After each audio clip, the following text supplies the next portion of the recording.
One day, Prophet Muhammad shared a dream of entering the holy sanctuary in peace, performing the tawaf and holding the keys to the Kaaba. They are coming to seize Mecca. We will not let the Muslims enter Mecca. We will not. But this wasn't just a dream. It was a command for action. 1,400 companions rose. لبيك اللهم لبيك لبيك اللهم لبيك لبيك اللهم لبيك.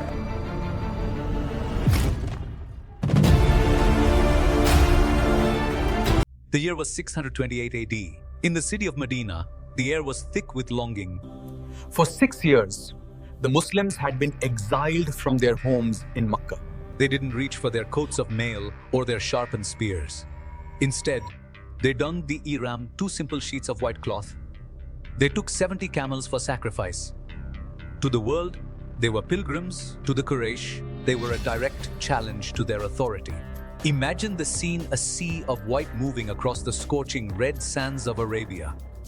No armor, no shields, just the thunderous chant of Labbaik Allahumma Labbaik echoing through canyons.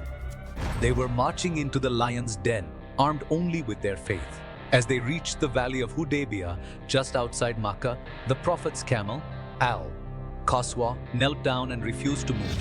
The Prophet remarked, "The one who restrained the elephant from Makkah has restrained her." It was a divine sign. Blood was not to be shed today. The Quraysh were panicked. They sent scouts and ambassadors to gauge the strength of this unarmed army.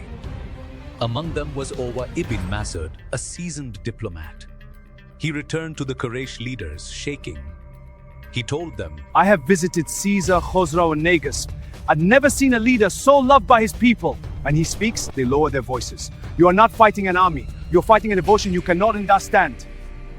diplomacy was the only path forward. The Prophet chose Uthman ibn Affan as his envoy. Why Uthman? Because he belonged to the Banu Umayyah, the wealthiest, most politically connected clan in Makkah. This was the family that would later forge the Umayyad Caliphate, an empire that would span from Spain to India. Even in the 7th century, the weight of his lineage was a shield. But then, silence. Days passed, and Uthman did not return. A rumor cut through the camp like a blade. Uthman has been murdered. In an instant, the atmosphere shifted from pilgrimage to preparation for death. Under a sprawling tree, the 400 companions gathered. They took the Baiti Rizwan, the pledge of pleasure. They placed their hands over the Prophet's, swearing to fight to the last man. This wasn't a tactical move. It was a declaration that they would rather die than leave their brother unavenged. Allah revealed in the Quran that He was well pleased with the believers under that tree. Suddenly, the tension broke. Uthman was alive. The Quraysh, terrified by the report of the blood oath, sent Suhail ibn Amr to negotiate a truce. The terms were written, and to the companions, every word felt like a stab in the heart. When the Prophet ﷺ asked Ali to write, "In the name of Allah, the most gracious, the most merciful," Write what we know. Don't start with the name of Allah. when the Prophet ﷺ was described as the messenger of Allah, Suhail refused. If we believed you were the messenger, we wouldn't be fighting you. The Prophet, with divine patience, told Ali to erase it and simply write, Muhammad, son of Abdullah. The term seemed like a total surrender. No pilgrimage this year. Return to Medina immediately. A 10-year ceasefire. And the most controversial clause, if a Meccan defects to Madinah, he must be returned. But if a Muslim defects to Makkah, he stays. The companions were devastated. Umar ibn al-Khattab, in his zeal, asked, "Err we not on the truth?" But the Prophet saw what they could not. He saw that peace was the ultimate battlefield. The Quraysh thought they had won, but they had made a fatal error in their legal wording. The treaty mentioned men, it didn't mention women. When Muslim women began escaping Makkah, the Prophet kept them, legally outmaneuvering the Quraysh within the bounds of their own agreement. Then came Abu Basir. He escaped Makkah, but per the treaty, the Prophet had to hand him back.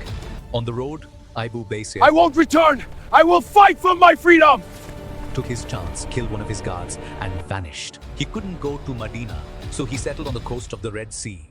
Soon, every oppressed man in Makkah fled to join him. They became a ghost army. They didn't belong to Medina.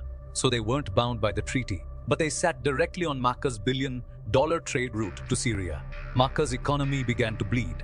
Desperate and broken, the very same Quraysh who demanded the extradition clause came begging the Prophet. Our trade is bleeding! This was not part of the agreement! This was not part of the agreement! Please, Muhammad, take these men into Medina. The trap had closed. With Makkah neutralized by the treaty, the Prophet, PBUH, did the unthinkable. He turned his gaze toward the global superpowers. He sent letters to Heraclius of Rome and Khosrow of Persia. In the Roman palace, Heraclius sensed the truth. This is remarkable. Truly, he speaks with power and wisdom. I knew that a prophet was to come, but I did not know that he would appear in Arabia. In the Persian court, Khosrow tore the letter in a fit of rage. The insolence of an Arab, living on my reign, dares to write his name before mine. Arrest him and bring before mob. When the Prophet heard this, he prophesied, "Just as he tore my letter, God will tear his kingdom to pieces." Within days, Khosrow was dead, killed by his own blood.